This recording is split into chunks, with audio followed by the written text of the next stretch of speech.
Welcome. This isn't what we originally anticipated. We originally were anticipating meeting in person, but the times have drastically changed. So we are modifying today and doing our Q&A online. And I'm so thankful for all of our panelists who were able to make it today. So thank you guys. And just a little bit of logistics before we get started. So I've turned off everyone's video and audio except for the panelists to make it easier for all of us to see the panelists and to manage questions and stuff like that. During this live Q&A, if you guys have any questions that you want to ask on the spot, you can enter them in the chat box, which I believe you can find at the bottom or the side or maybe the top, depending on the Zoom application you're using. And in the chat box, there is like a drop-down arrow where you can address the question to everyone or to a specific person. I think there should be a option that says host or it says my name. So if you want the question to be semi-anonymous, like I'll know it's from you. But if you only want me to see it, then you can address it just to me, because I'll be the one who's asking the panelists the questions, just to make life a little bit easier with this many people in the chat. So those are the logistics. Also, I am recording this, so if anyone misses it or needs to step out or whatnot, it will be recorded and I will post it later, either on YouTube or whatever, but I will email you guys to let you know. Oh, right. So yeah, Jessica mentioned, you guys may want, if you guys aren't able to see all the panelists and you're seeing like a bunch of empty boxes that say the video's off, you may want to hide non-video participants so that you guys can only see the video panelists. And the way that you would do that is on the bottom, you'll see a button that says mute and a button that says video or stop video. There's an arrow beside it. And if you go into your video settings, there is a checkbox beside meetings that says hide non-video participants, if that's something that you guys wanted to do. So welcome. So I'm Melissa, for those of you who know or don't know, and I run a small business called Josiah & Co. My main focus is making crochet booties, but the idea around them is to spread awareness around pregnancy and infant loss. So I myself have gone through numerous losses. We have a son, Ezekiel, and then after him we experienced 3 losses, one at 20 weeks, and that was our son Josiah, which I named my whole business around. And then we had 2 losses, early losses after that. Then we had our daughter Eliana, and then we've had 4 second trimester and first trimester losses after that. So I'm well versed in pregnancy loss and the roller coaster of emotions that are involved in grieving, this sort of thing. And I'm very passionate about normalizing talk around miscarriage because I know how isolating and lonely it can be. So I started hosting events in person and now online, thanks to Corona, because I want to give you guys the freedom to grieve your losses and to know that it's okay and it's normal. So that's why I do what I do. And tomorrow, as you may or may not be aware, is Mother's Day, which is a difficult day for many of us. And so I wanted to be able to provide a space for us to celebrate our motherhood, but also to grieve it. So that's why we're doing today. So I have a little poem, I guess you can call it, that I wrote a couple years ago that I wanted to share with you all. And then we will jump into introducing all of our wonderful panelists. All right, to all, oh, and mind you, there may be some swear words in this. I will read this. They're not horrible ones, but okay, moving on. To all the strong-ass women who've had glimmers of hope only to shed endless tears, you are strong, you are brave, we are mothers. To all the hopeful women who try over and over again to fill their wounds with life, you are strong, you are brave, we are mothers. To all the steadfast women with full arms who feel like the weight of motherhood may crush you, you are strong, you are brave, we are mothers. To all the courageous women who have had to say goodbye to the very one baptizing you into motherhood, you are strong, you are brave, we are mothers. To all the fearless women raising ones born from another, you are strong, you are brave, we are mothers. To all the daring women risking their lives to love the least of these, you are strong, you are brave, we are mothers. Today and tomorrow, we celebrate you, the strong who feel weak, the hopeful who feel hopeless, the steadfast who feel wavering, the courageous who feel faint-hearted, the fearless who feel full of fear, the daring who feel scared. You are strong, you are brave, we are mothers. So tomorrow, I wish you a happy, gentle Mother's Day. So these are our wonderful panelists. I am going to get you guys to introduce yourselves, to share a little bit of your story, why you're here. And since this is the wonderful Corona season, I want you to tell us what is one thing that is bringing you joy right now. And I'm going to start with the man in the house, Jason. That feels a little unfair. Right. Yeah, so a little bit about myself. I'm a trained mediator and coach, and for the last 10 years have worked in conflict management and leadership development. And over the last, about 3.5 years ago, we lost our son, Ezra, who is child, 3 out of the 4 that we have. So we have four children, 3 living. And we lost him on August the 12th of 2016. He was a stillborn and was born 8 days after his due date, I guess. And yeah, it's been a heck of a journey since then.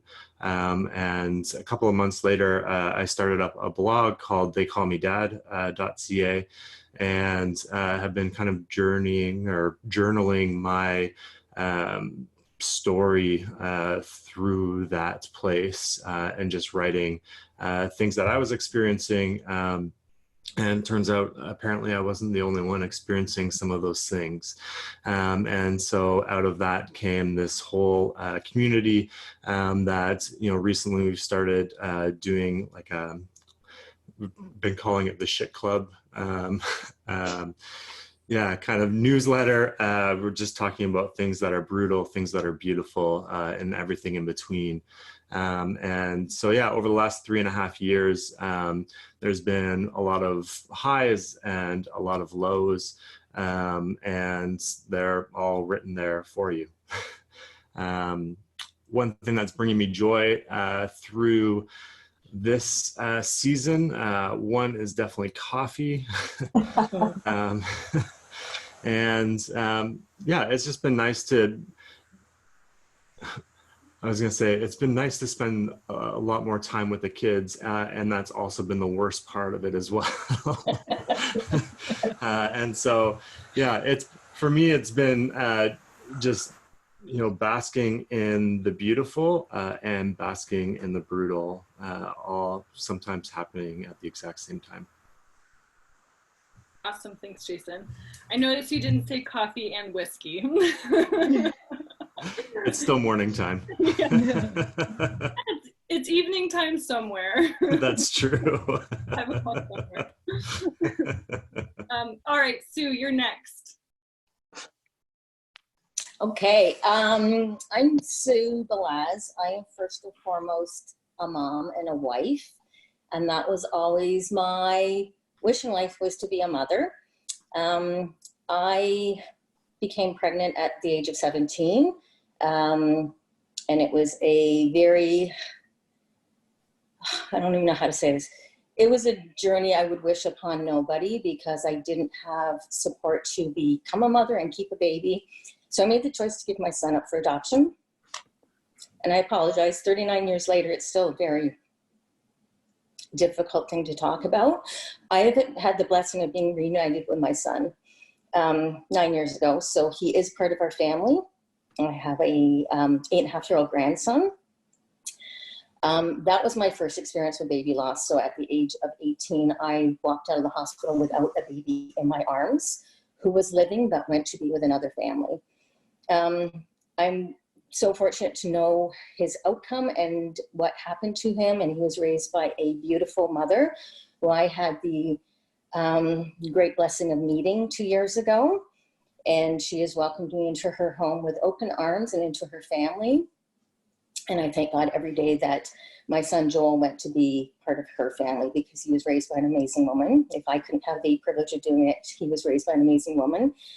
And then my second pregnancy, I'm going to say 16 years later, I think, with my now husband, ended in miscarriage at 10 weeks, which was absolutely devastating experience. And in my mind, because of course our thoughts go there, is I was being punished for giving away a baby when I was 18. And that's just was my thought process. And it took me a long time and a lot of therapy to get through that. I do have the blessing of having 2 beautiful children, or adults in my life. They're 26 and 24, and they bring me joy every day of my life. I also work full-time at Joseph Grant Hospital. I have a background in social work, and 5 years ago, I had the privilege of being asked to create the first Canadian infant and pregnancy loss doula training program, which teaches professionals of all walks of lives, doulas, nurses, social workers, funeral directors, lost parents, how to journey with somebody through the loss of their pregnancy or infant. I've learned so much on this journey, not just from books, but from all the courageous women I have had the privilege and honor to walk with through their journeys. We teach this course 3 times a year, but out of this course has been created a program called Our Babies, Our Grief, which I run in Burlington twice a year. And it is for parents who've lost their babies through a pregnancy, through early infancy. It's a 6-week program that we walk through the different stages of grief, the journeys, and then I continue with them in a drop-in group afterwards. And as I say, every single time I meet with these beautiful human beings online, virtually now due to Corona, I learn something every single time I speak with them. They touch my soul. They bring me so much joy and so much sorrow as I listen to their journeys. And I feel very, very privileged to be allowed into their stories. And there's no proper way, there's no proper word for it, but I feel very privileged to walk this journey with them. And then when I talk to people who have not experienced a loss, they look at me like I have horns growing out of my head, like, you find joy out of this? But I do, because I learn something every single time. And I know that I'm not alone in what I've gone through. I lost my pregnancy 27 years ago, and at that time, nobody talked about infant and pregnancy loss. In fact, I hesitated to even tell my family I'd lost a baby because there was so much stigma around it and nobody talked about it. And it's only now that I only processed my miscarriage myself a year and a half ago, when I was doing my first infant, Our Babies, Our Grief group, when I walked through that journey with the women sitting in the circle in my group. And I'm very grateful for them for allowing me to process my miscarriage at the same time. And what is bringing me joy right now is, funny enough, my 24-year-old daughter, who temporarily moved back home during Corona, because we get to do fun things together, and she paints my toenails and we go for walks together and we drink lots of wine. So that's my story. I should get Eliana to paint my toenails. That would be fun. Thanks for sharing, Sue. Next, I'm going to get Shannon Carr. All right. I am Shannon. I'm a women's health physiotherapist in Guelph. I have a living son named Riley, who is 5. And in 2017, I became pregnant again, as we had hoped and planned. In hindsight, there were some signs that things maybe weren't going well, but chalked it up to a different pregnancy and some stress around that time. I went to my 20-week. Ooh, I'm super nervous, sorry.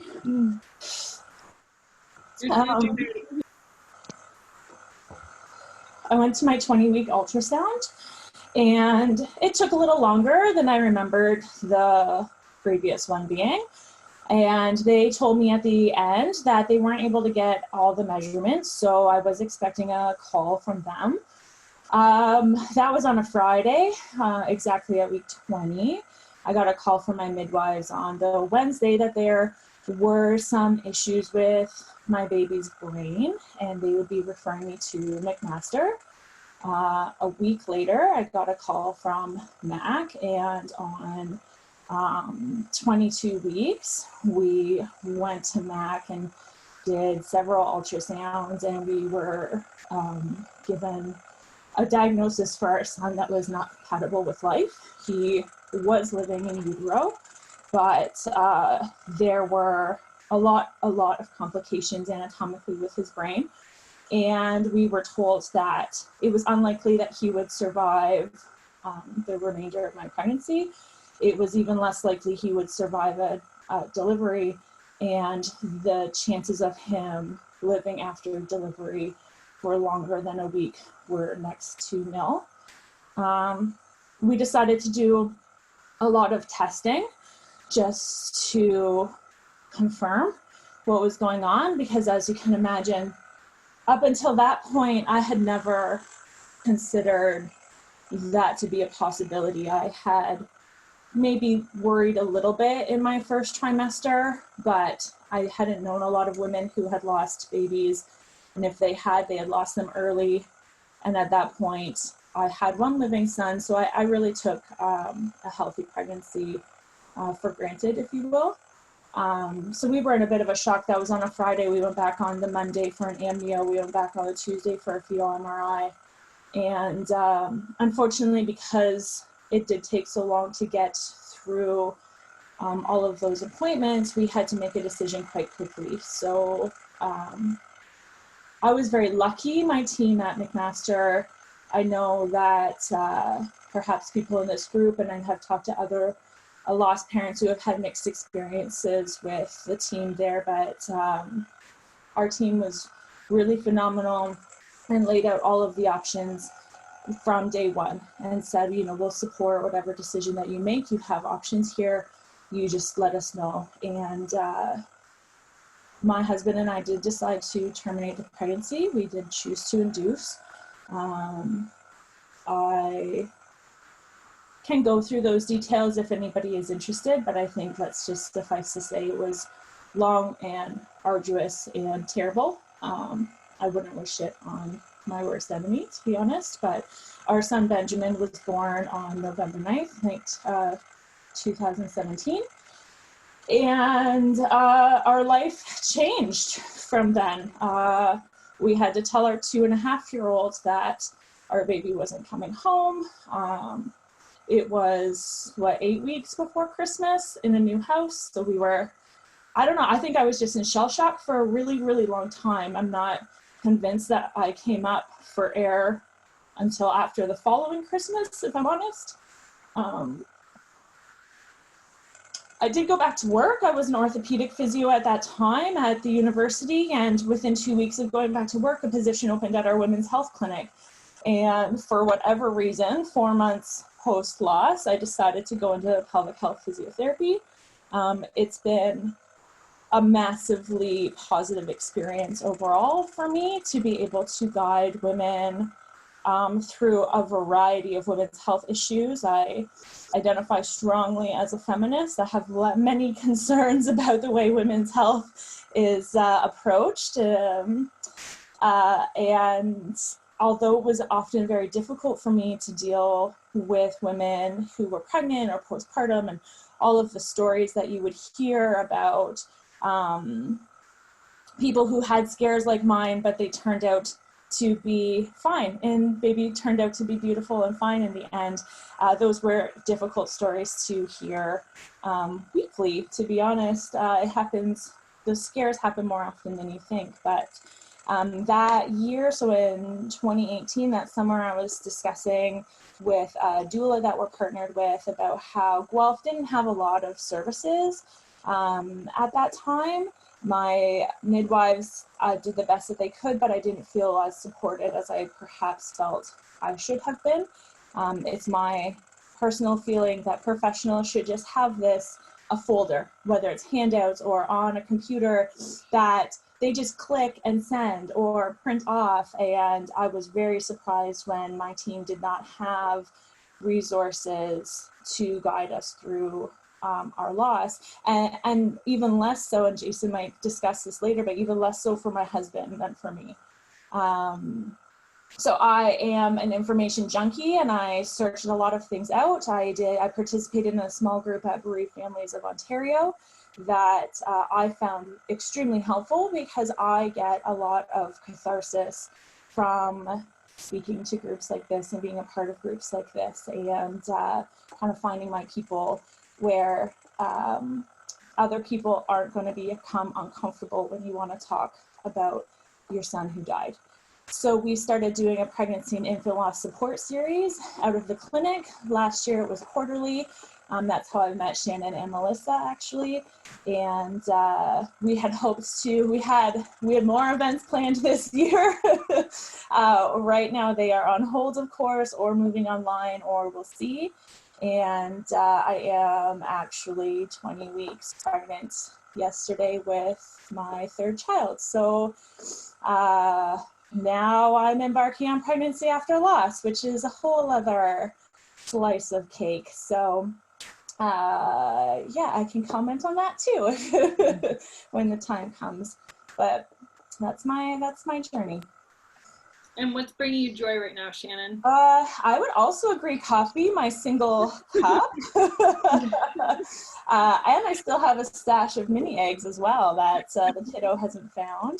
And it does sound cliche, but I agree that spending time with my son has been both a joy and disastrous some days, but quite lucky to have this time before hopefully baby comes in a very strange world. So that's still bringing me joy.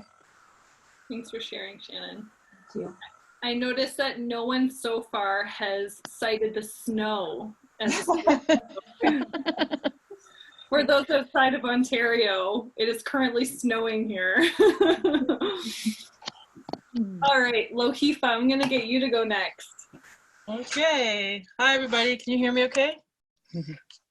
All right. My name is Lohifa. I am a mother of two. I have a son, Miles, age 5, and my daughter, Aoife, who is 2, going on 50.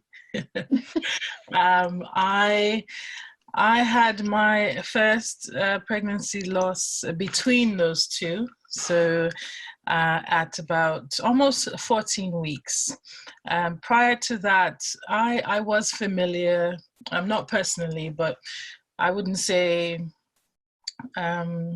speaking about loss or having conversations around loss was strange to me, or hadn't been experienced by me, because my mother experienced loss not when I was born, but I mean through her childbearing years, and I had quite a few friends who struggled through their childbearing years, experienced quite a bit of loss. So it's so funny, because I feel like until you experience loss, you don't really understand. You can't really understand. And as soon as you experience loss, you realize that there are way more people that that have experienced loss. I feel like it's almost a coming to in some sort of a community. It was a hard time for me and my family. I never expected it. It was difficult. And just like, I forget her name now. What was your name from Guelph? Sorry? Shannon. I know there's 2 Shannons. Just like Shannon was saying, it's very hard to find support. And I mean, women were strong. There was not that much support from me. My husband was just, he was lost. I mean, again, understandably so, right? I mean, it's difficult for, even when I was giving birth, it was difficult for him to figure out how to support me. I just wanted him dead. and then now I'm in, you know, I'm in so much pain and it's hard. And I remember being very upset that he tried to claim the loss.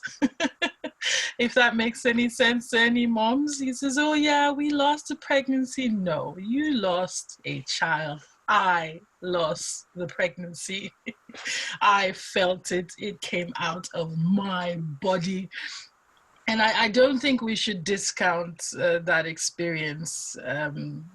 I understand that as partners, you know, we want to share in all those things, but sometimes it's okay to acknowledge that this truly is an experience in your body, and you guide the grief and the support that you require for that grief. And that's what I learned to do.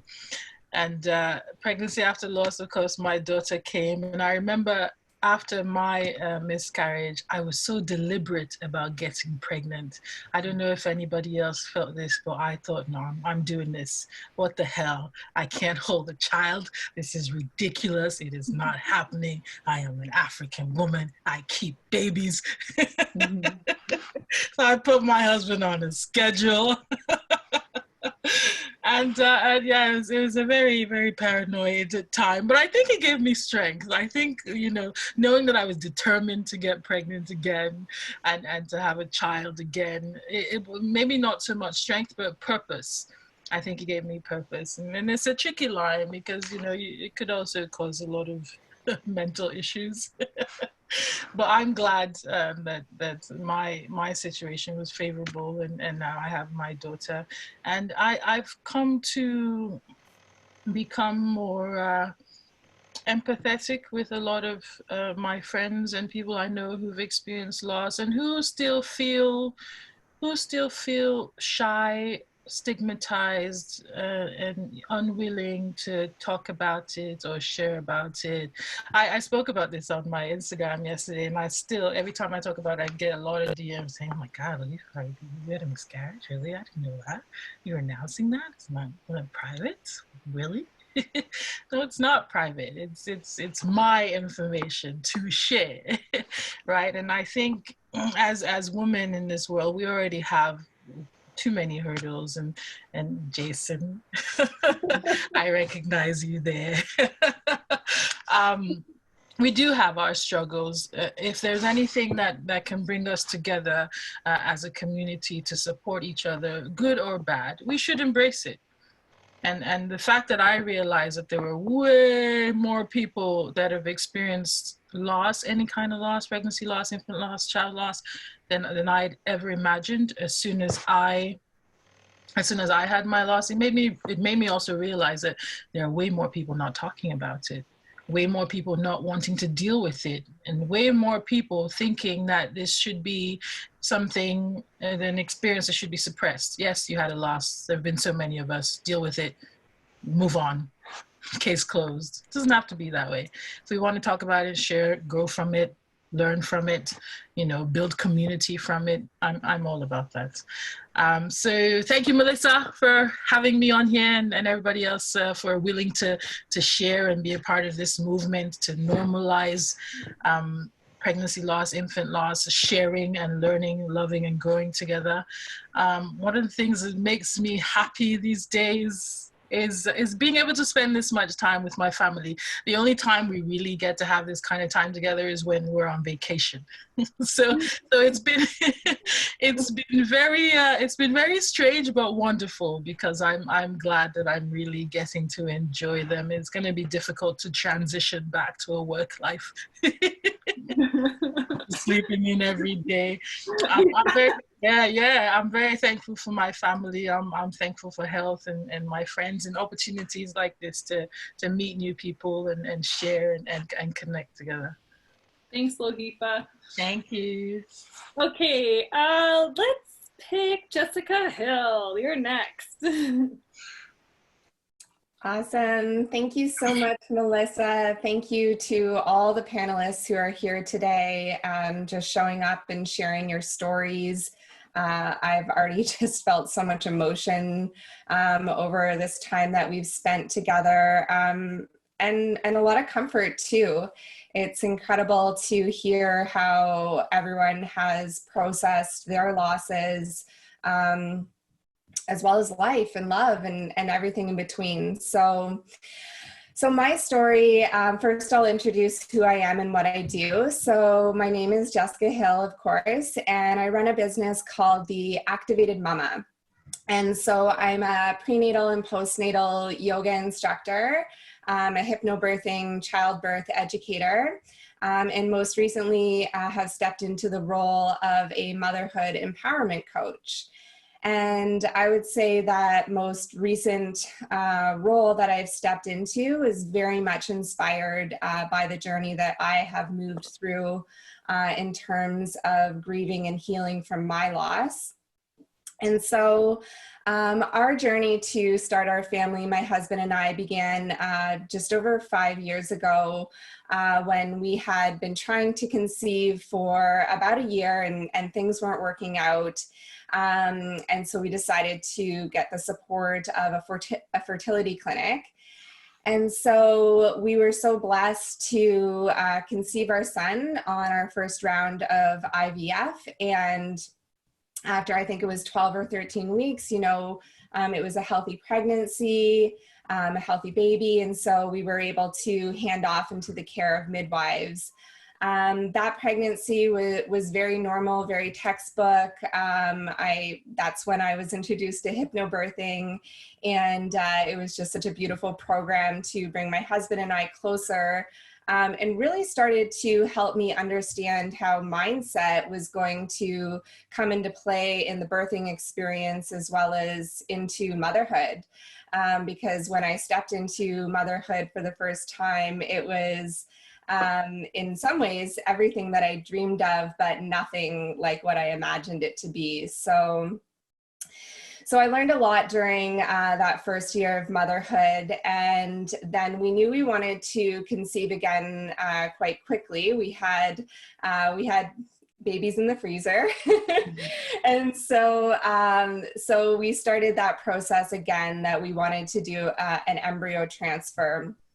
The first transfer that we did after having our son didn't end up sticking. And so that was a little bit of a process in and of itself, because, there's the hope of life there, and having to accept that this embryo wasn't meant to be, and really reflecting even on my own journey at that point in time and saying, like, maybe I didn't really honor the space that I needed to allow this baby to come to me. So I knew when we transferred another embryo, I was going to do things differently. My son was in daycare. The day was all about me. I did acupuncture before and after the transfer. I literally just laid in bed. I actually had the most epic burrito. I don't know if it was the burrito. I don't know if it was the acupuncturist, but a few weeks later, we found out that we were expecting identical twin girls. And so this was like huge, because it's very different than the pregnancy I had beforehand. And right as soon as we found out this news, the doctors at the fertility clinic were like, okay, your embryo split, you're pregnant with identical twins, and that puts you in the category of a high risk pregnancy. So having come from a very natural pregnancy and birth to a very medicalized procedure, one observation that I had was that the care plan was so different. It was very fear-based. And so because every single time I went to an appointment, it was really impressed upon me that we could lose one or both babies.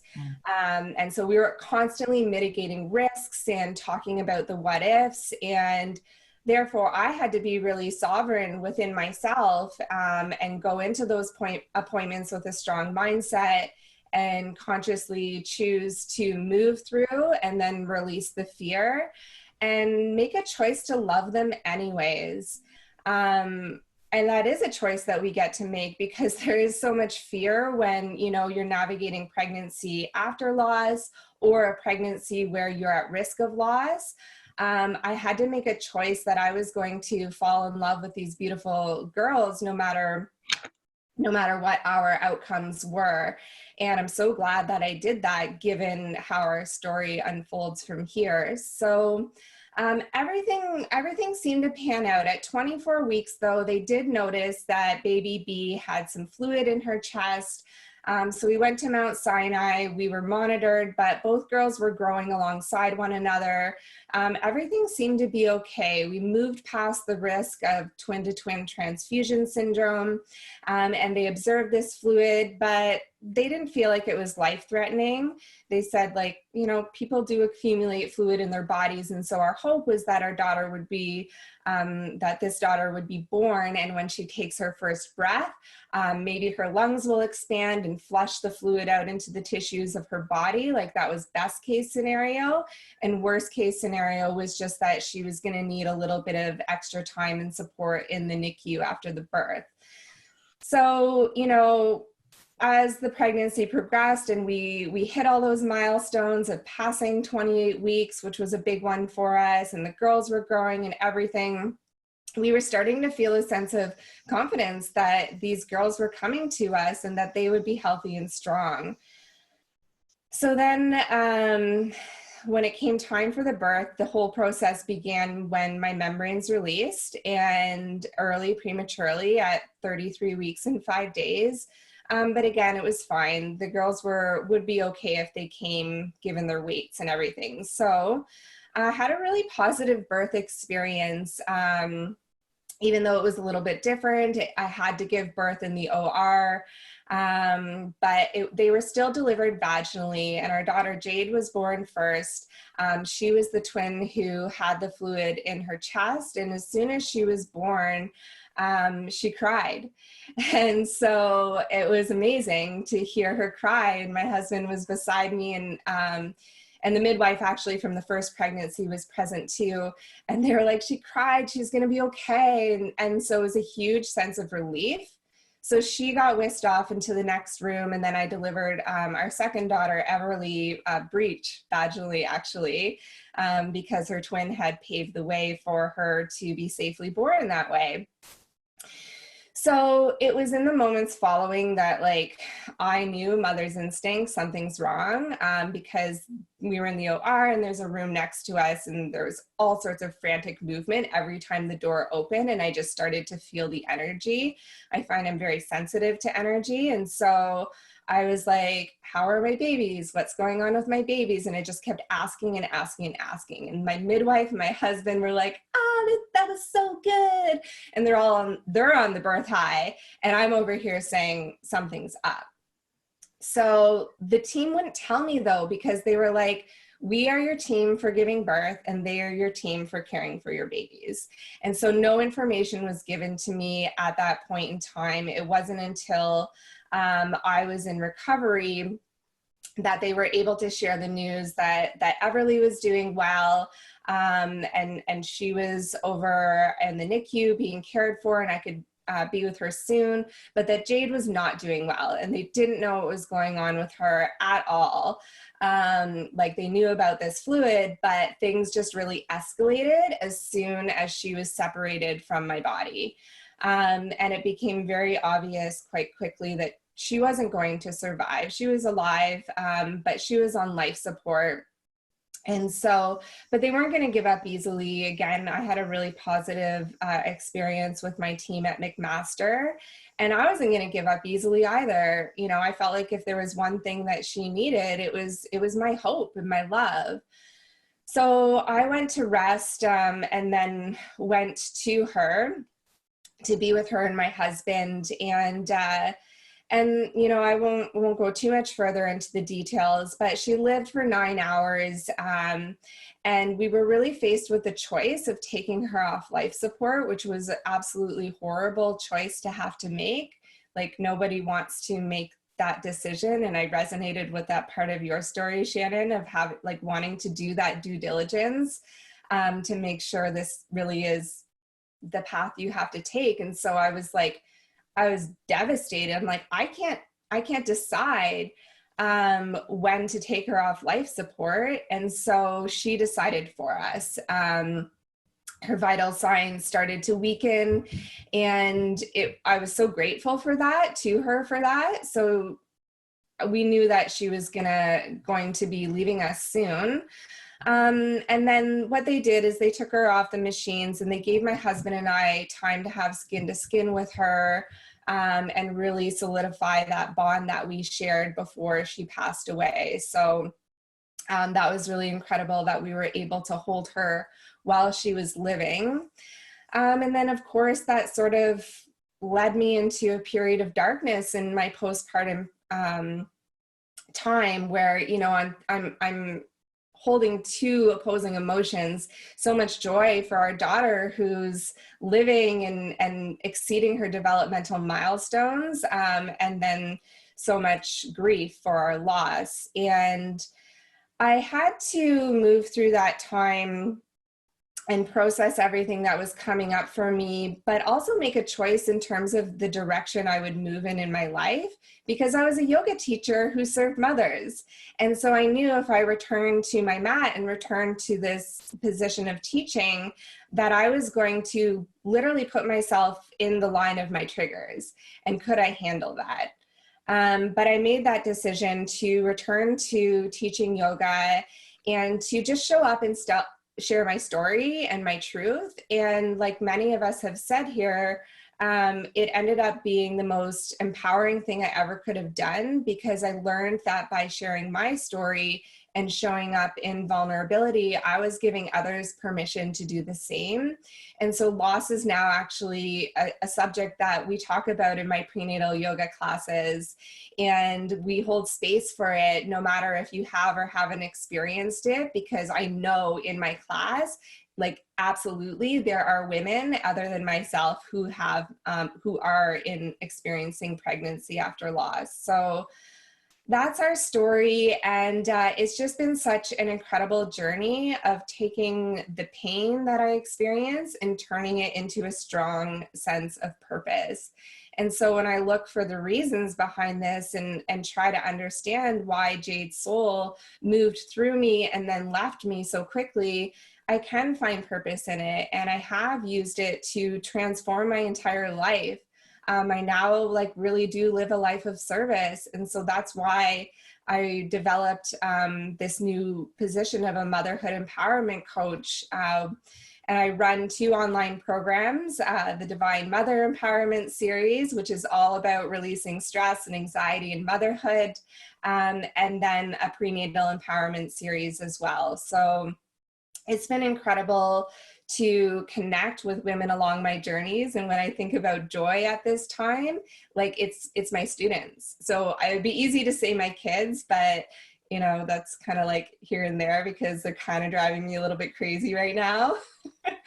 But my students, for sure, I've had so many opportunities to hold space for how they have processed their experiences through the COVID-19 pandemic, and especially those mothers in pregnancy too, because they're feeling a sense of grief and loss in and of itself, just because this isn't how it was supposed to be. So I hold a lot of space for both them and myself. I cry a lot, comes with the territory. But I'm really grateful to have walked the path that I did, because I wouldn't be the person that I am, and I wouldn't be serving in the way that I do. So that's me. Thank you so much, Melissa, for holding space for myself and everyone else who's watching and who's here as a panelist today. Thank you. I was just thinking when you said your students bring you joy and not your kids, I was thinking about with students, when they start to drive you nuts, you can just send them back to their own families. All right, Christina, I'm going to pick on you next. Okay.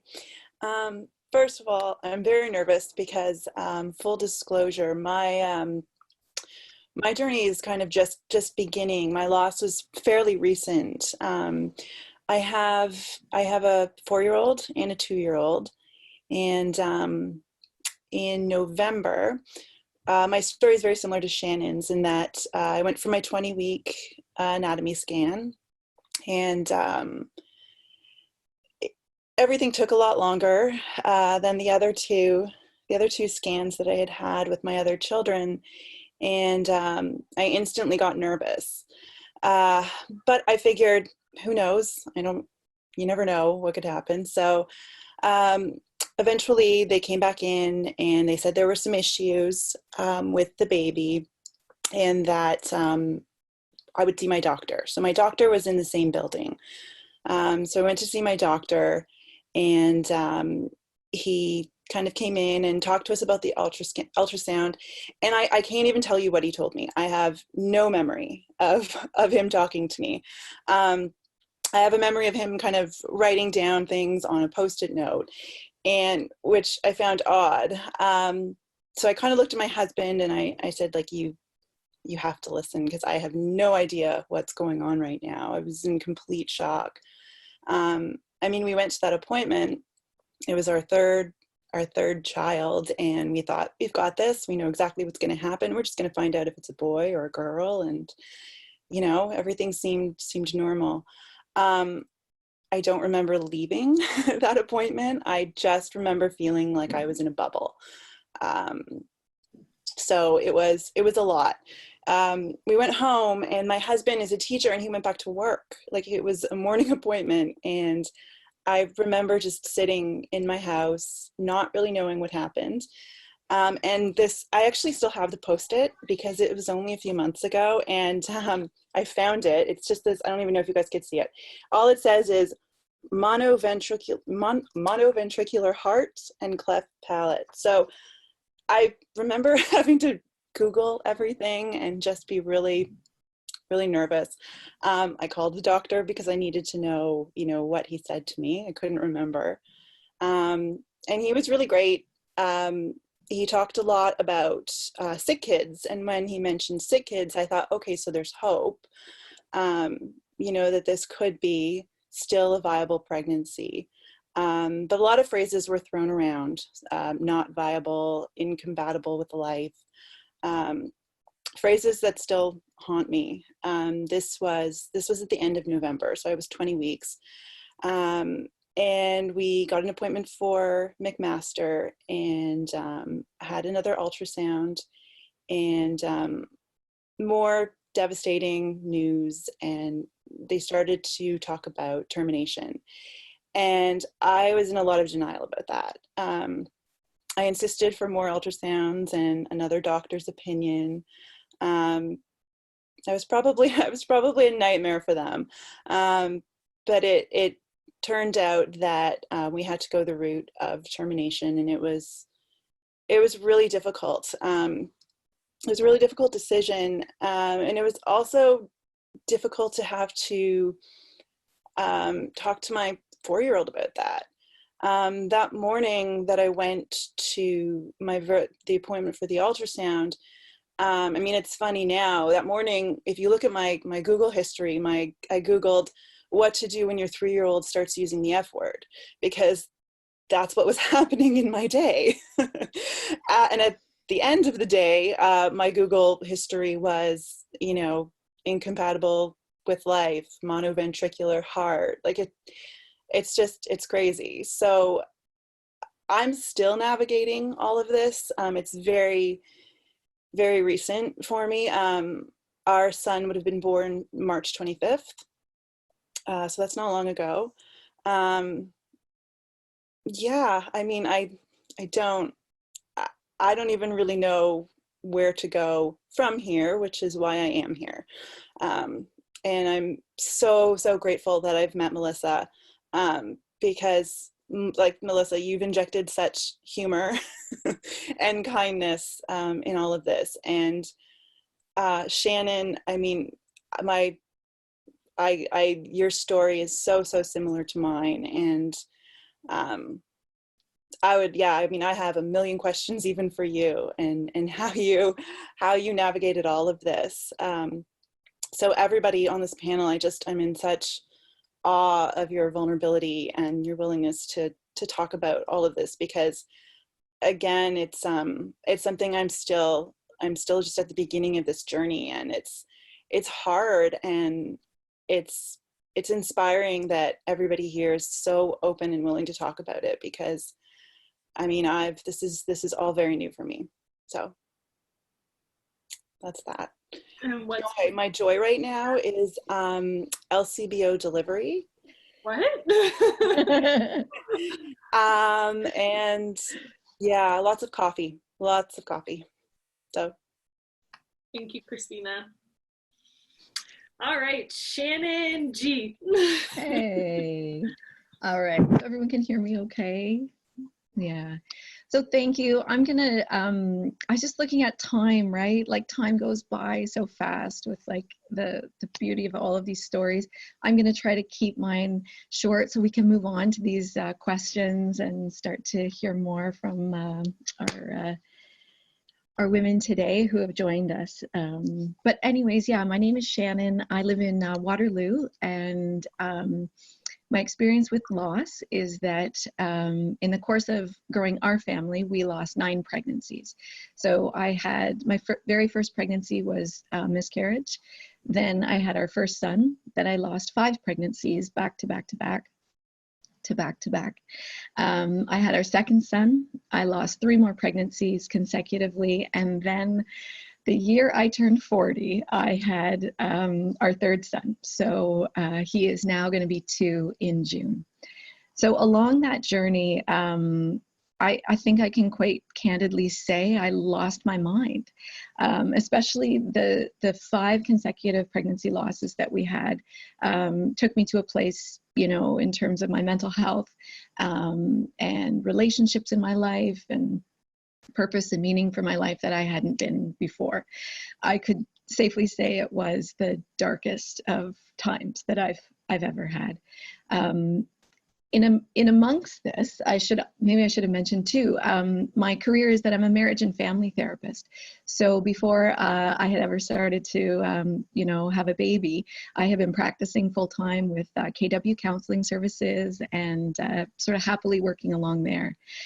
What my husband and I found during our journey with recurrent pregnancy loss is that we didn't have a kind of a go-to support. Our family physician didn't have kind of a ready name to say, guys, this is, you know, someone in your community that you could talk to.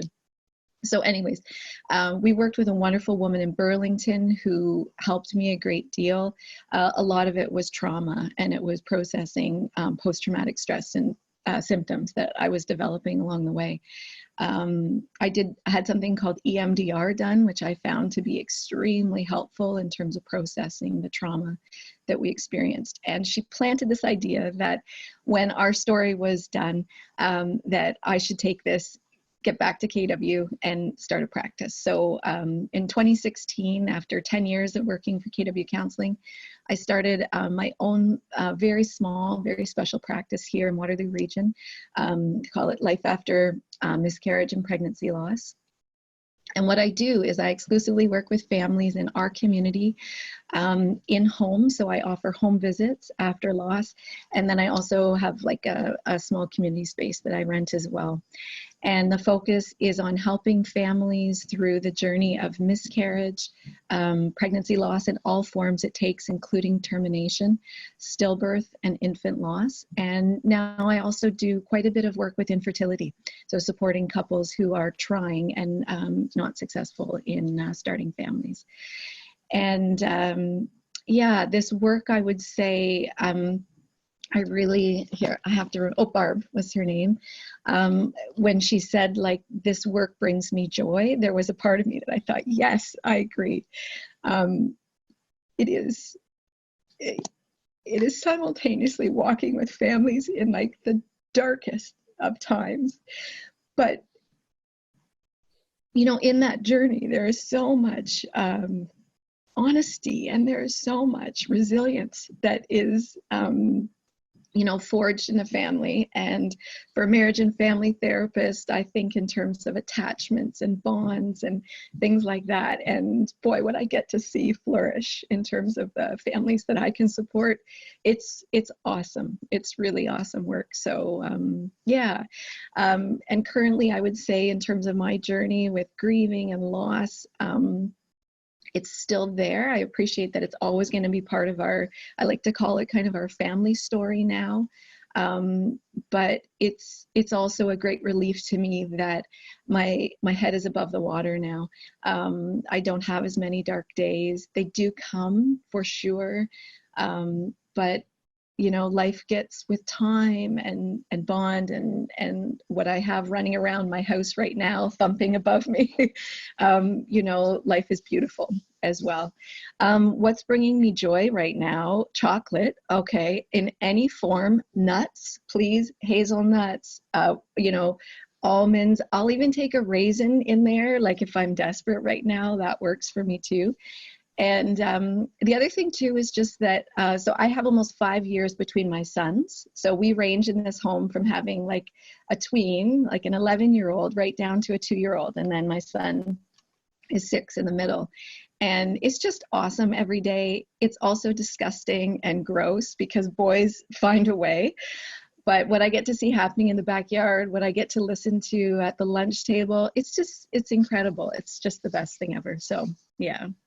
Anyways, I'm going to pass that back to you now, Melissa. Yeah. Thank you all of you for sharing your stories. I know that it can be difficult having to revisit storylines and revisit emotions and such. So I just want to thank you for your willingness to be vulnerable. So we're going to jump into questions now. I have a bunch of pre-written questions that people have submitted when they registered or submitted on Instagram. For those of you who are watching, if you want to submit a question, like a general question or even for someone specific, again, you can write it in the chat and address it to me, and then I'll ask it. So let's dive in. I kind of like broke these up into categories, but I may jump around based on like how you guys are answering and whatnot. So first question, let's see here. Let's go into the life after loss. Have you found the way your loss has changed you makes it hard to relate with friends the same way? And if so, how do you navigate that? And any of you can answer, maybe just like raise your hand and then unmute your microphone. So have you found the way your loss has changed you makes it hard to relate with friends the same way? So I would say I actually can relate a little bit easier with people. I find I'm much more compassionate with people than I have been in the past. I'm not ashamed to say that in the past I've probably been quick to judge or, you know, judge people and how they act. I mean, even just in a grocery store, right? And now I always think, something's going on there. Maybe something else is going on in that person's day. So for me, I found that it's kind of given me a little bit more compassion towards people. I guess I'll Shannon. Yeah. I mean, the answer I would say to that is like, it's a definite yes.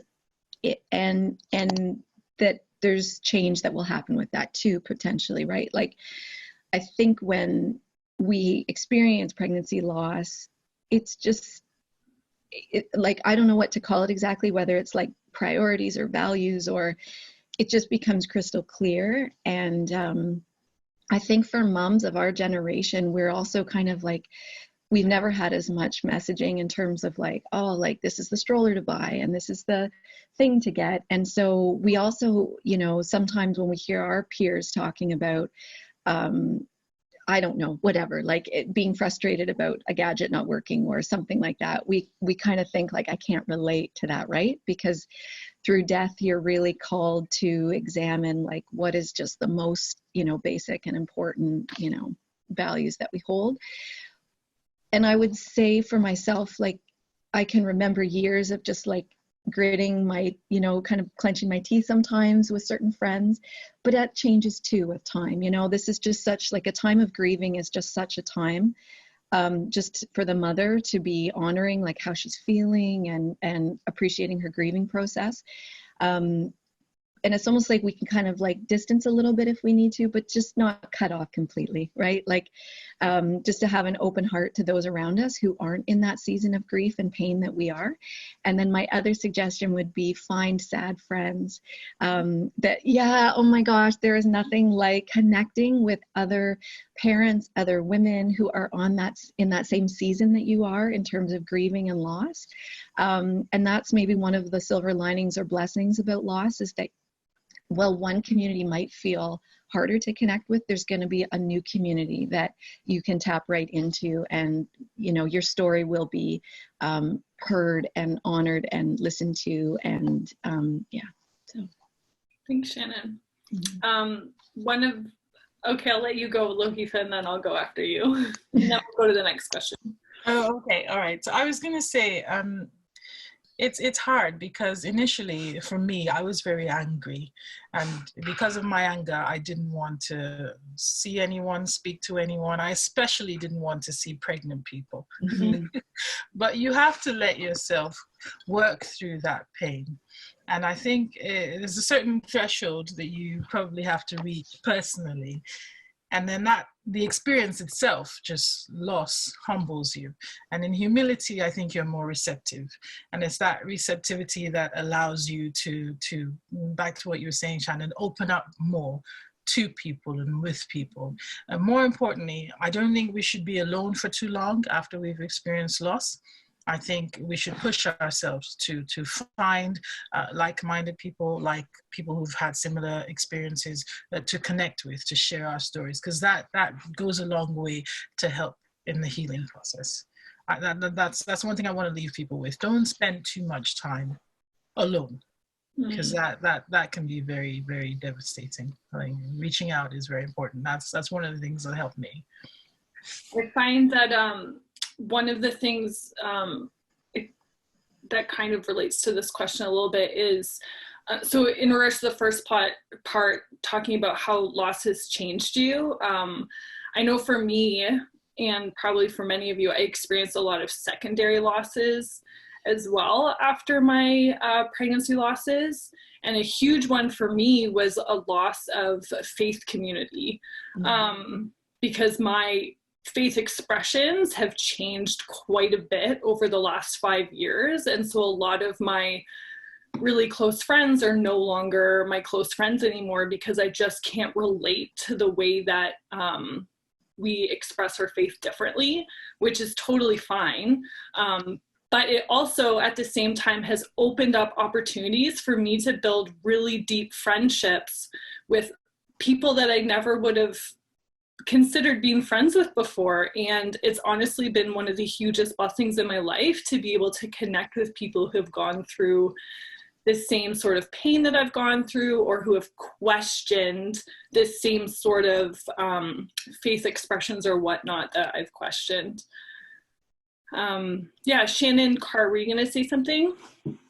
Yeah, I was just going to say that I consider myself lucky to have had some extremely understanding and supportive friends, but that my husband has had a very difficult time connecting. It's better now because our loss is a little ways off, but at first it was very, very difficult for him to connect with his friends after loss. He felt very lonely and alone, even in a room with his guy friends. And I think that's multifactorial, both, you know, how he was feeling, but also how his friends, and you know, probably a larger conversation about masculinity and grief. But he really felt like he needed to pull away. He left his group chats and he declined going for beers more often and things like that. So we have a very small select group of couple friends where there's dads who can relate to that loss and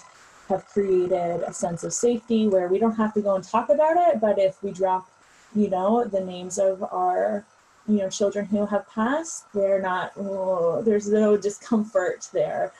But I would say that I was much more concerned after my loss about the change in my husband's social scene, because those supports seemed to be, or he perceived them to be absent. My microphone's muted. Thanks, Shannon. I'm going to move on to the next question. How do you talk to your living children, if you have any, about your losses or your loss? Jeff? So we have so many ways that we honor the memory of Jade, and one of those ways is a tree that we planted in our backyard, and it's Jade's tree. And then we have like photos on the wall, and we actually still have her ashes in a box in Everly's room. And I find that having those things around our house is how we facilitate those conversations and make her very much a part of our family, because then the kids see these things and they ask, and then conversation unfolds from there. And then books are a really beautiful way that children learn. And so we ordered a book, I think it's her business, maybe some of you have heard of it, is called The Story of Books, or The Story of Life. Sorry, I should have that queued up, but I had a book printed and it includes a picture of Everly and Jade, because we had a photographer take pictures of them at the hospital together. And it tells the story in a really beautiful way that children can understand and process the loss. And so I anchor reading that book into their birthday, which is June 21st, and then Christmas. So just make sure that we read that book twice a year, and I always cry. I let them see me cry. Now every time I cry, even if it's over onions, my son is like, "Oh, Mom, are you crying over Jade?" So it's really sweet in that way. And those are some of the ways that have helped us keep that memory alive and give them lots of space to ask questions about it without me having to like initiate the conversation, because that's even difficult for me. So I just find like having those passive reminders in our home really gives them the opportunity to talk about her and ask questions on their own terms.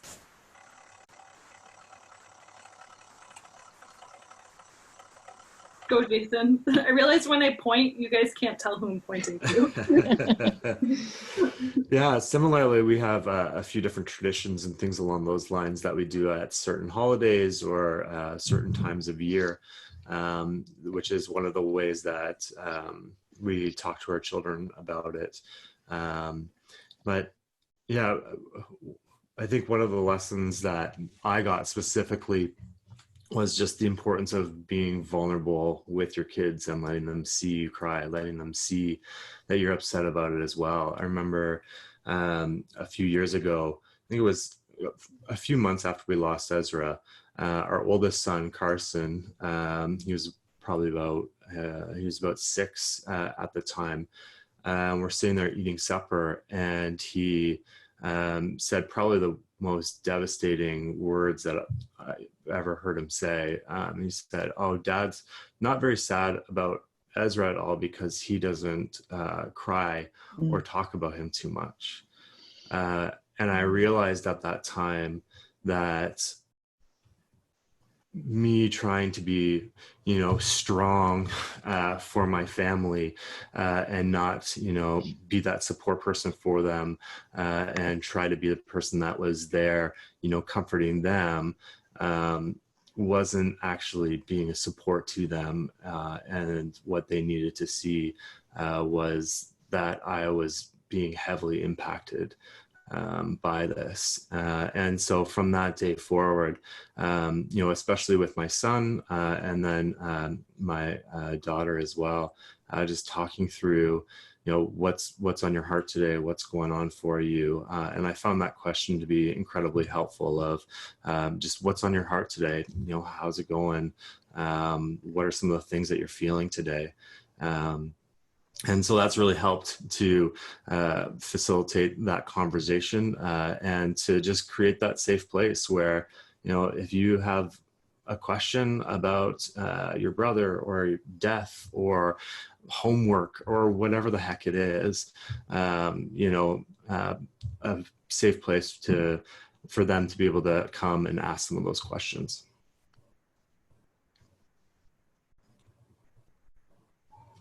So Heath, Jason, I just wanted to circle back to the first question, because one of the things that I experienced was a certain level of selfishness when it came to my loss. I wasn't very considerate of my husband because I didn't feel like he fully embraced or understood what I was going through. And it was impossible for me to even expect him to have any sort of, not any understanding, but the level of understanding that I was hoping to see. So I wonder if Jason can speak to how did you feel supported, or how do you think it is best to approach supporting husbands, partners, in situations like this? And I know Shannon just spoke to that. I think more than the loss and the pain that we feel, I think men are in a worse off state because at least we get to talk about it and we're talking about it. But, there's a lot less support out there. So I don't know if you've got any tips, Jason, that has helped you or that can help us support our partners.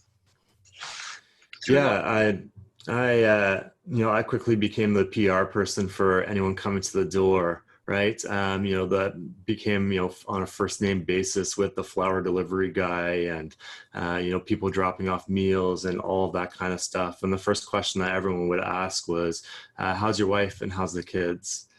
And it was probably, I don't know, we had people dropping off meals for weeks on end, it seemed. And I don't know if that's a cultural thing, but for Dutch people especially, whether it's awesome news or it's terrible news, people just show up with all the casseroles. So it was a few weeks actually that went by before someone, they'd ask, oh, how's your wife doing? How are the kids doing? And as I was telling them about going through that speech, one person I remember saying, oh, I never even thought to ask this, but how are you doing? So from a support side of things, I think there's a level that it's really good to actually be selfish during grief.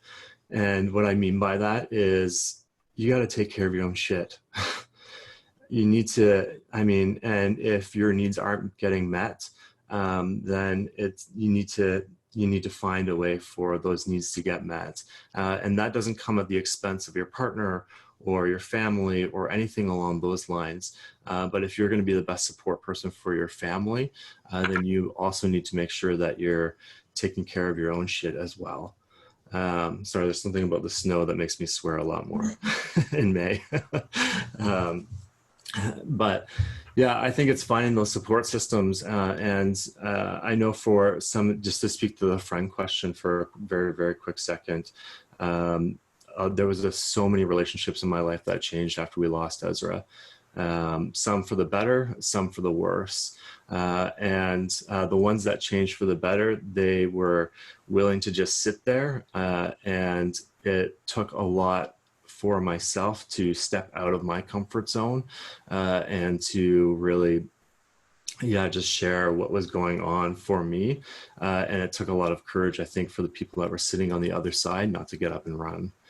And so I think there was something really incredible about that. One of the biggest things that helped my wife and myself was that question of how's your heart today? And I absolutely hated that question at the beginning, like completely despised it. And I would sometimes like audibly be like, oh, come on. Like, are you freaking kidding me? Kudos to my wife. She would say, no, I'm asking you a question and I expect you to answer truthfully. And there was times I would ask the question and she would, be on that same side of like, I don't want to talk about it today. I was like, well, here we are. Like, let's communicate about it. Thanks, Jason.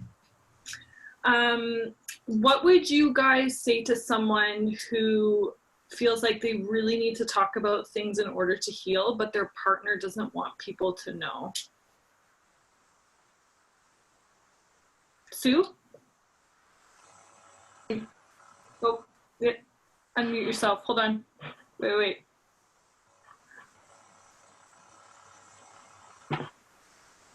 Okay, sorry. There you go. Coming from a perspective of having a child placed for adoption, because it was not my husband's child, and so he didn't want to share it with anybody. So I had to speak with him and say, this is my story to share. Going through this experience has made me the person that you love today and the person that I am. And it's really important that the people who are important in our life know about my experience. So I slowly started sharing it because, again, with loss, pregnancy loss, there's also a stigma around having a baby and placing it up for adoption, especially 39 years ago. Now it's not a big deal. Or I shouldn't say it's not a big deal, but now that there's not as big a stigma, but 39 years ago, there was a lot of stigma around it. So when it came time to tell our children who were 13 and 16, the only reason he was okay with me doing it is because my sisters had already started sharing it with their own children. So my biggest fear was, I'm one of 8 kids. We're going to go to a big family gathering, and so all of a sudden they're going to hear from their cousins that they have a half brother somewhere in the world. So it's really important to have that conversation with your partner and let them know the importance that this is our story. This is part of who we are, and it's really important that the people who are important to us, our loved ones, our friends, our family members, know about our story. And it is creating the individuals that we are today, because it definitely changes you no matter what the experience is. It changes you for the better, as far as I'm concerned. It's a horrible, shitty experience to go through, but it creates a new you. Mm-hmm. And sometimes it's a different and better you. So that would be my advice: is speak to your partner, and if that's not an avenue that works, then look at getting counseling together to see if there is an outside source who can walk you through the process. Thanks, Sue. Does anyone have anything to add to that? Lokifa, you were like... I absolutely loved when Sue said, it's my story and it's part of who I am now.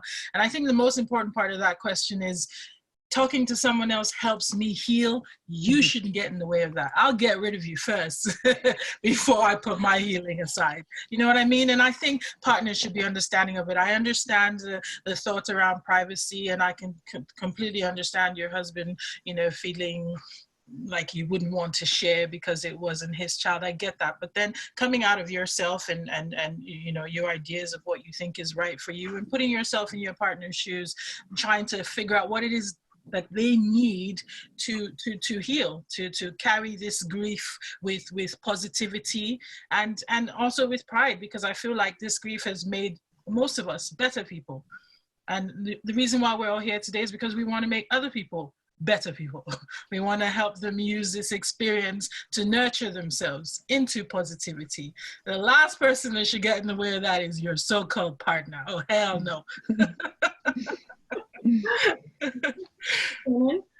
Yeah, I was just going to add to that it's so common to have partners at different places and different comfort levels with grieving and loss. As a whole culture and society in North America, we don't do a great job at this generally. We carry a lot of kind of old beliefs about secrecy and this notion of privacy versus, it is my story when I choose to tell it, versus something that we never talk about. So for her husband, I would just be super curious about why. Like, just, tell me all the reasons why this would feel hard for me to share, or the things you might be concerned about for us, for me. I just would start with that general curiosity about where that comes from. And knowing, I'm just trying to think about like all the stories I have in my brain from couples over the years, that quite honestly, a lot of times when we have a partner saying, saying like, no, I want private. There's a fear there, you know, there's something that he might be really actually trying to protect the family, or his belief might be that by keeping it but just between the two partners, he's maybe shielding her from potential like challenges with extended family, that sort of thing. So, you know, I would just say start with just those really gentle, curious conversations to peel back, right? Like peel back that onion a little bit, learn what that's about. Most of the time partners have each other's best interest in mind, but there's all kinds of fear when we're talking about anything related to grief, death, dying, and loss. We also, just because we've absorbed it as a culture, we usually carry with us a few beliefs that, yeah, it's nice to kind of shine some light on that, you know, and yeah, dig in a little deeper to see where he might be coming from with that. Yeah, and I was just going to say, it makes me think of kind of the research that we know about adversity and resilience, and that many of us can go through awful and horrible things. We see that the human spirit is very strong and we are resilient, but the factor is we can't do it alone.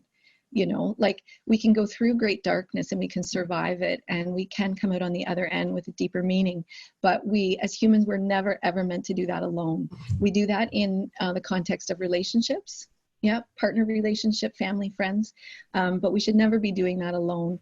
It's not in us. It's not how we were made. It's not how we evolved. We are community people. So basically, like the building of resilience, the healing, the recovery, it often happens in the context of connection, in whatever form that takes. Yeah, community, family, partner. If I can just add. Oh, Jason, you froze. If you're actually able to vote. Oh, am I right? Yeah, I think you're good now. Okay. One of the stats that are out there is that if you're able to talk about that trauma that has existed for you within the first week after that trauma has happened, you can actually mitigate your risk of PTSD by about 80%. Mm-hmm. And so there's power in talking about the stuff that we're dealing with. And I think it's important that we only speak about our own story, that we're not talking about, you know, our partner's story or things along those lines. And if that's the case, then what problem is there to talk about it? Like Lohifa said, otherwise kick them to the curb. Damn straight. To bounce off, Jason, what you said, one of the participants was asking or saying they're interested in learning more about the experience of PTSD as it relates to pregnancy loss. And another person is wondering if anyone has been through exposure therapy in response to PTSD from a traumatic loss. Shannon? Yeah, so as I mentioned when I was introducing myself, I had something called EMDR to help process the traumatic memories that I had through recurrent loss. And EMDR stands for eye movement reprocessing and desensitization. Sorry, I reversed that. But and actually, I suppose maybe it's a form of exposure therapy, but when you have it done with somebody who's a trained practitioner, it is actually quite a beautiful and gentle way of helping the brain be able to take what is kind of locked in a trauma center of the brain and to be able to talk about that and move that experience up to the cortex, which gives us a lot more ability to be able to think about the loss, process the loss, put it in a place where when we think about the baby that we lost, when we think about the experience, it doesn't pull us under. It gives us the ability to think about it, to take it out and look at it without feeling the same body sensations and the same overwhelming emotion that we experienced when we survived it for the first time. So yeah, so I could certainly speak to that. And in my practice, I'm not certified or qualified to do it at this time, but I like to refer women out to have that done because it's very, very helpful. And then the women, I would use the same word. The other women I'm thinking that I've worked with, we would use the term peaceful. How do you feel after it? I feel peaceful. I will never forget the loss. So it's not about erasing a memory. That's part of the life story. That's part of your experience. but it can bring a sense of peace to the brain because you're no longer, when you're thinking of it, re-traumatized every time you go back. So it's a beautiful way of helping the brain actually heal itself. Yeah. How would you, am I unmuted? Yeah. How would you know, like if you are someone who has gone through a traumatic pregnancy loss, Yeah. what are some identifying factors that you might have PTSD or might need to pursue therapy of that sort as it relates to PTSD? Mm-hmm. Do you want me to go or someone else? I can take it. Yeah. Okay. Yeah. So really important to understand that the normal brain after trauma will experience symptoms like intrusive memories, nightmares, really re-experiencing the what happened during the traumatic event like it's happening again. So the body will go through some of the same sensations and feelings. And that's actually quite normal for any human being for even up to 3 months after trauma, right? The loss of a pregnancy is such a significant traumatic event for a woman, partner, family, that there isn't a quick fix to this. So for several months, you might notice that. If you're noticing after the 3-month mark that it's still very much a part of daily life, that's really a great time to reach out to a family doctor, to a psychologist or a therapist to talk a little bit more about how you could find some relief from the traumatic symptoms while at the same time continuing with the journey of grief and resilience and moving forward. But really, because post-traumatic stress, we call it a syndrome or disorder. I want to be really clear about something. This is the brain's way. This is this is an innate way that we've evolved, that our brain, after we've gone through something horrific, says to us, danger, danger, something terrible has happened. We don't want this to happen again. It's not a reflection on any one of us that we are not strong enough, smart enough, clever enough, we're weak.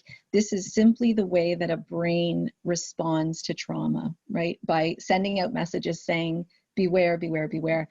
In the recovery process, what we'll do is help the brain soothe and understand that we have already thankfully survived that worst day of our life, those worst days of our life, and that we can then kind of have other techniques for calming and soothing the brain to say, message received, I am okay today, and here we go moving forward. But there is no shame. I wanted just to say as well, like no shame. We know depression, anxiety, and post-traumatic stress are those real common mental health symptoms that we're going to notice after a pregnancy loss. No shame in that. That is simply our brain's way of saying, I'm fearful, I'm worried, I'm sad. Okay. Yeah. Thanks, Shannon. Someone just submitted a question and they're asking, how do you deal with the feeling of guilt or what ifs about loss? That feeling of, was it my fault or should I have done something differently? Shannon Carr? Maybe I will feel this one as someone who exercised a decision. I can't talk to those feelings of a spontaneous loss, so I will leave that to the other people in the group. But for myself, I really needed a lot of medical answers. And sometimes that's just not available, right? So, for example, I have lots of paperwork about what was anatomically incorrect or went wrong or whatever terminology that you want to use in Benjamin's brain, but no one has been able to tell me why. So a variety of reasons, we weren't able to get a proper genetic result. We weren't able to ever get an answer as to what happened. Everything that I have read or many things that people have told me, they will tell you that it was not your fault. And I think that no matter what, naturally, as a mother at any stage of pregnancy loss, you will feel at some point like it was your fault. I didn't take my vitamins. I had that one drink before my test was positive. Or after my test was positive. I whatever. It could be, I remember worrying about, eating cold cuts. Like, that didn't kill my baby, that didn't cause him to develop the way that he did. But he'll go through those times where you feel like maybe I did something here. And I had to tell myself a lot, first of all, that, we weren't being punished, that bad things happen to good people, that this, for me, this wasn't from God, this wasn't a sign or a message, even late into the night when those feelings will kind of creep into your heart. I would say over time, those feelings have dissipated. And I know it's cliche. I know that it's hard. Talking to my own therapist has helped that a great deal. But I know in my heart that I made the right decision for my son, because he was only ever loved. He never felt pain. He never experienced medical trauma at the hands of doctors who would try and prolong his life that he would not have had. Those were things that were really important to my husband and I. And so now, most of the time, I can confidently say we made a really hard decision, and that is a decision that I wish that I didn't have to make, but that is a decision that we made, and we made the right decision for Ben and for our family. Not everyone will agree with that, and that's okay. I also have to be okay with that as well. That's a piece of me navigating through my shame and through the decisions that I make, that I have to be comfortable first. And it doesn't really matter if other people aren't comfortable with that. Thanks, Shannon. Anyone want to add to that? How do you deal with the feeling of guilt or what ifs about loss? Jess? Yeah, I can definitely speak to that for sure, because I mean, it's something that every single person on this panel or in attendance has probably gone through and moved through. For me in my own journey, while my daughter was still alive, actually, this was one of the very first questions I asked our doctors. I said, is there anything I could have done differently? And was this my fault? And immediately, there was a firm no there, and it did help. It helped because that was very reassuring. So I kind of set a really strong intention from that moment forward, that every time those guilty, self-sabotaging thoughts came up, that I would come back to that answer that, a professional had given me. And I know we don't all have that in our back pocket. So when you don't have that in your back pocket, I think it really comes down to, again, that mindset, and recognizing that you are so much more than the thoughts in your head, and you can hold space for those thoughts, and you can acknowledge them and say, I see you and I hear you, but they don't have to define who you are. And so really just being super conscientious of them coming up, letting them move through you, and then choosing your own way of flipping it around. So for me, it's visiting that memory of being told it wasn't my fault. But for you, it might be something else. I just think it's a really important practice to see yourself as so much more than the thoughts that come up for all of us. Thanks, Jess. I have a bunch more questions, but I have a few highlighted since it's already 11:42. So I'm going to ask, what are some tools, mental, physical, etc., to use to release some of the fear and anxiety around pregnancy after loss? Mm-hmm. I know this is a huge one. A lot of people submitted questions related to pregnancy after loss, and I feel like that kind of captures all of it.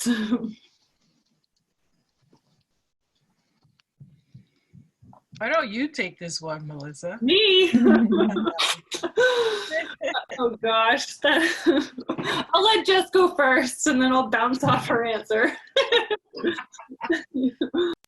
Well, you probably know my answer is going to be yoga, because that's been a physical practice that's been a part of my journey since pregnancy, the very first time. And continues to be, because I just find like that ability to move and get outside of those thoughts, because yoga is very much about coming to your practice from a place of non-judgment. But I do feel like we hold trauma in the tissues of our bodies. And so yoga is a really beautiful practice to move your body in such a way that you release that. And there's so many times that I've been on my mat in a deep hip opener and just tears release. And they're not even necessarily attached to any one thing, but it is that physical movement that provides a sense of release. And so for me, yoga, as well as time spent in meditation, has been, both of those practices have healed me from anything that I need healing from. But yeah, when you're moving through pregnancy after loss, like, of course, I do feel like there's then even power in the space that I hold in my prenatal yoga practices, because, you know, we do a centering discussion every week. And so the women come and they say, like, this is how I'm doing this week. And if it's pregnancy after loss, then they're okay and they're safe to say, I'm having a hard week because I'm carrying my rainbow baby and this period is triggering for me.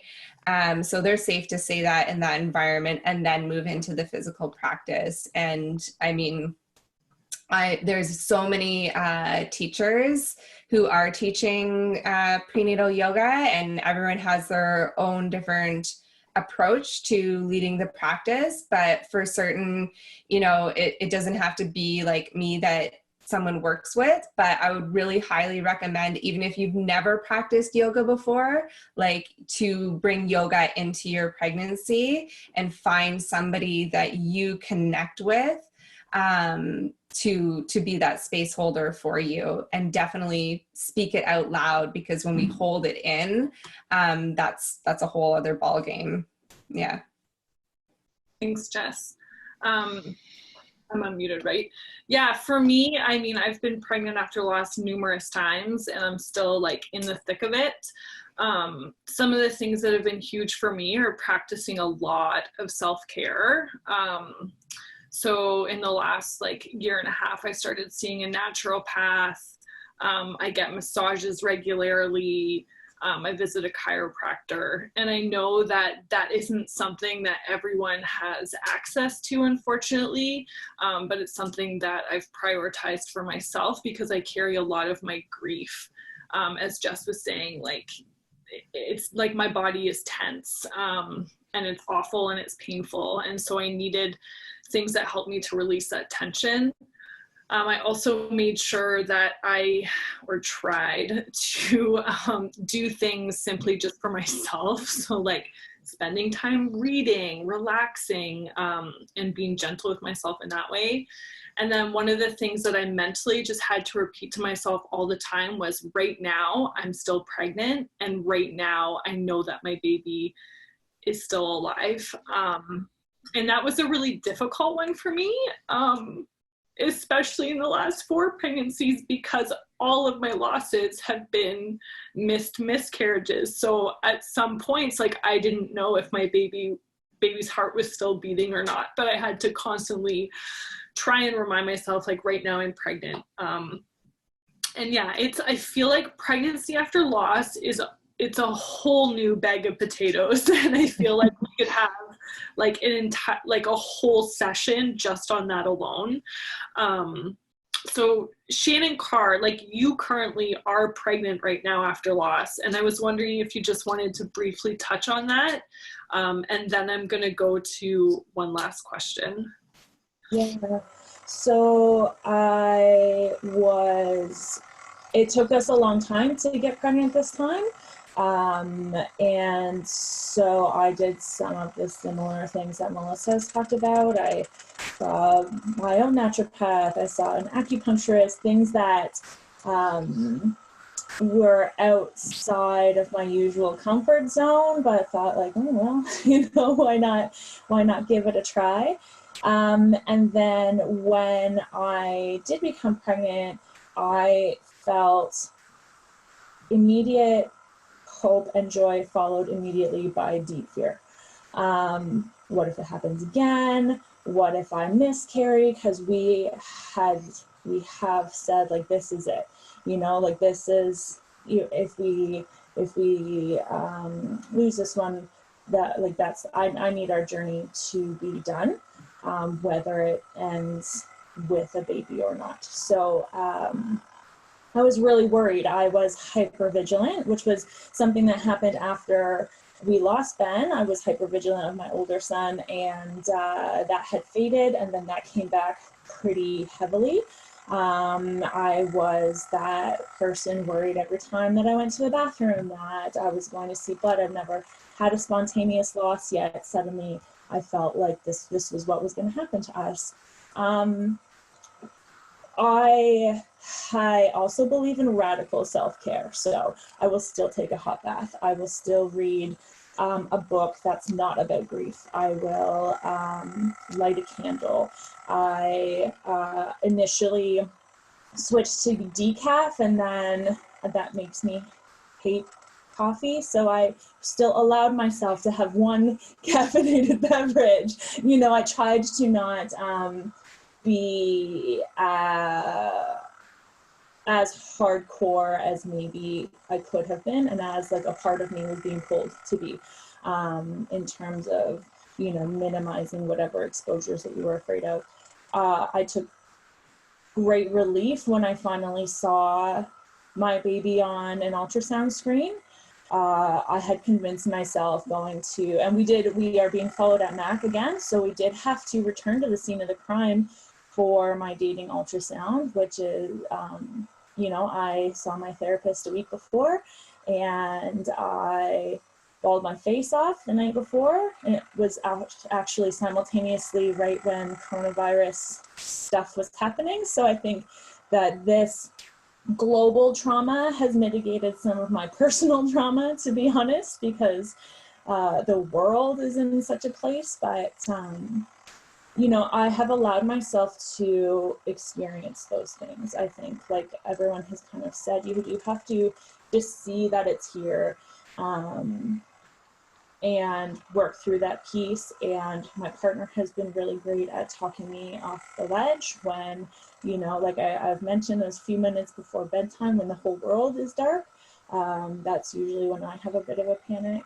We are actually, I had my anatomical, which was terrifying, and we do have some concerns that we are having further investigated next week. So I am deep in it in a way that I had feared, but also I'm finding optimism. I'm trying to hang on to the words that people say to be reassuring, and I am actively just trying to focus on the good. Like Melissa said, today I am pregnant. Every movement that I get, every body change that I get, I try to just embrace that and try to honor the stories that I know about people losing at any stage. I know now that every day being pregnant is a blessing, whomever you believe it is from, and I do my very best to just sit in that and honor that, and it works 94% of the time. Thanks, Shannon. Shannon G, I actually want you to address this question as well. You and I have very similar stories. You're a little further down in your journey than I am, so I feel like you have more to offer in regards to like reflecting on what you did during those times.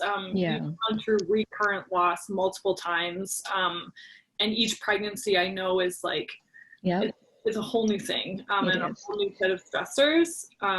So what are your thoughts around this? I've got like kind of two main kind of takeaways, like if I could condense it. And the first one is that we acknowledge that pregnancy after loss, your journey of grief will not be over, nor should it, because like grief is a lifelong process. So in fact, what we do when we're welcoming new life and when we're planning to get pregnant again, we are pregnant again, is that we kind of are in this space of like increasing the capacity of our heart to both carry and continue to carry like the love of the grief for the baby we lost at the very same time that we're opening space and acknowledging hope and joy for what could come next, right, with our next pregnancies.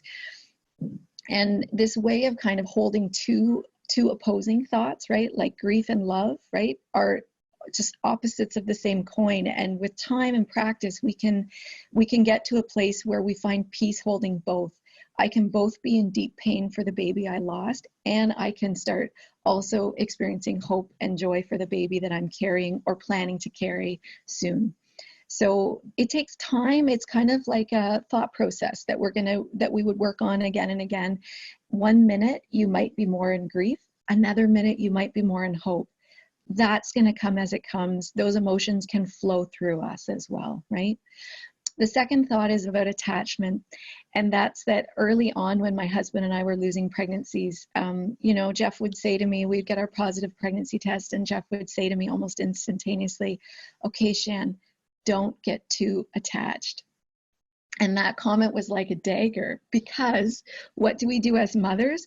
We fucking attach. Like the moment that we get those 2 lines on the pregnancy test, we're in, like our hearts are welcoming that baby. We're picturing like, when are you coming? When's your due date? How does that relate to our next family holiday? Anyways, so what I came to realize was I could grow strong enough to both build the capacity, again, I'm saying that same word, capacity, to love you, regardless if your life is 7 weeks, 10 weeks, 14 weeks, and be all in, except that I will grieve you when you're gone, rather than kind of to deny this feeling that I have that I want you, I'm connected with you, I love you, even before you've, been born. So that was the other thing I would say. And I think, Jessica, you mentioned that in your story with the girls, that you took that moment to say, you are here and I love you. And so I am going to choose to be all in. My heart will be vulnerable. My heart will be open, and it will be broken. But I'll choose to do that rather than to try to pretend or deny, right? That, now I know a lot of women as well, like we exercise maybe caution at some points, and that's okay too. You just do what feels right. But I would say, don't feel bad about just going in. And when that next baby is growing and comes to you, attach, go for it, right? And if you've already been through one miscarriage, it's painful, but that it's a journey and a process, and hearts repair. And Thanks, Shannon. Last question. I feel like this one has to be addressed. It can't be ignored.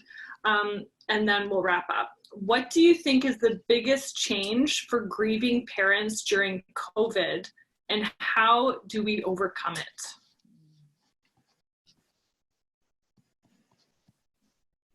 I'm just going to quickly say, one thing I think that's actually quite awesome, it's a silver lining, is that there has been, with the clients I've been working with during this time through March, April, and May, here's what's happening. There's no pressure to return to real life. There's no unspoken bullshit about like, oh, I got to get back to work. I have to, start working again. My husband's gone. It's like we are nestled in, we are with each other, and relationships are healing. Yeah. So, I mean, if there's a silver lining in it, what's so heartbreaking is that we don't have the contact with our parents, with our siblings, with our friends. We can't just go for coffee, and that's really hard.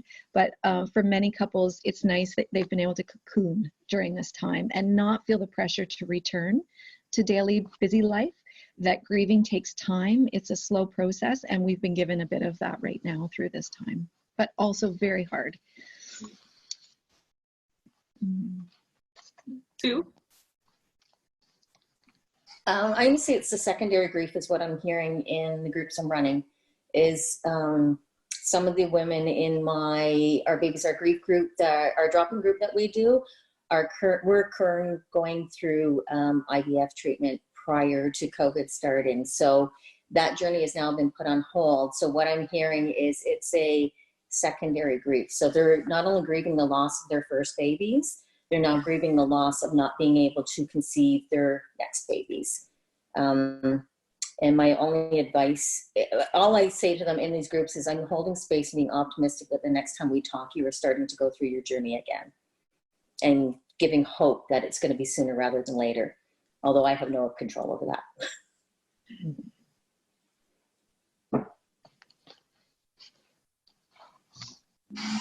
Anyone else have insight on COVID and how to overcome, how it's changed our grief journeys? I think for someone like me, I'm a very social person. I am seriously mourning the loss of my social life as I know it. A lot of people require just closeness, physical closeness, and touch and hugs to heal.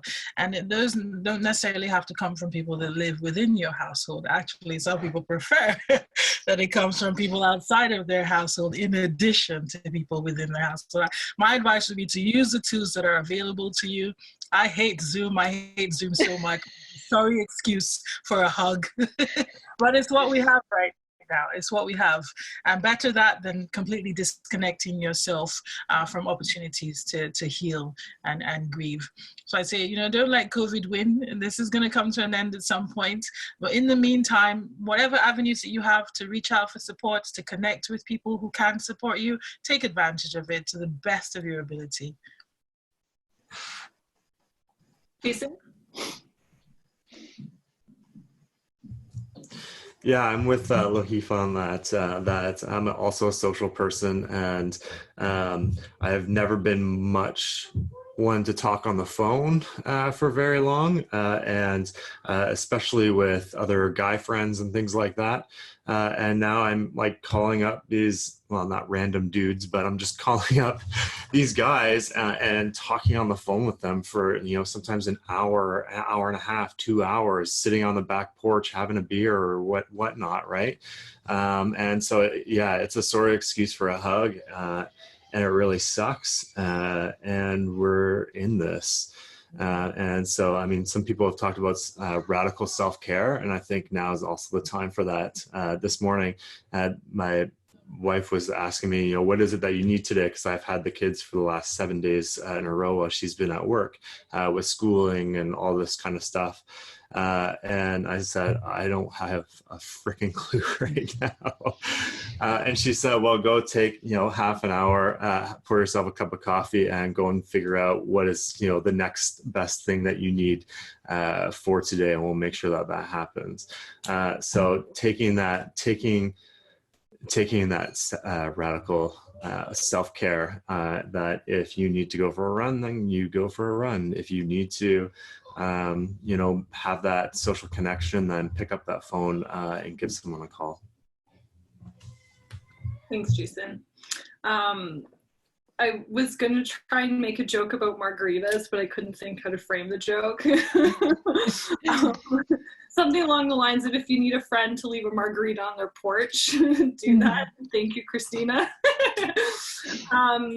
Anyways, yeah, it's now just after 12. I wanted to say thank you to each and every one of you for sharing your stories and your willingness to just be open and vulnerable and sharing your insight into how to navigate loss, especially during COVID.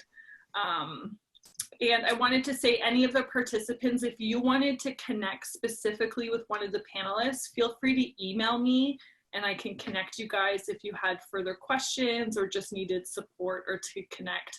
I'm just assuming the panelists are all okay with that. And if you're not, you can send me an angry email afterwards. Also, I just wanted to say, often after being on a Zoom call, especially discussing topics like this, you may feel extremely drained afterwards. So I just want to remind you to be gentle with yourself for the rest of the day. Be kind to yourself, take some downtime if you can, because you may feel a little mentally and emotionally exhausted after this. And a reminder, it is recorded and I will post it at some point afterwards. Thank you guys. I hope you enjoy the rest of your snowy day and be kind and gentle with yourselves tomorrow on Mother's Day. Bye. Buddy. Bye.